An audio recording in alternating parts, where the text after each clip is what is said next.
Kecelakaan menewaskan seorang pengendara motor terjadi di Jalan Soekarno-Hatta, Palembang hari Minggu siang lalu. Korban yang tertabrak merupakan pasangan suami istri, Sampri dan Musina. Unit Gakum Satlantas Polrestabes Palembang menggelar olah TKP.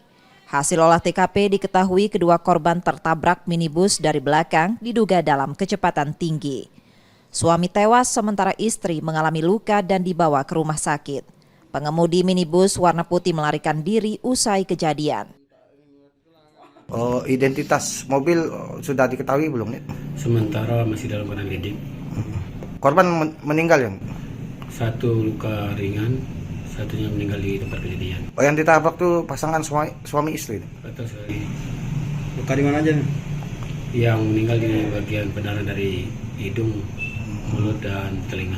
Limpunya terseret sampai 20 meter nih, 10 meter. Sekitar 10-an. Terseret nih.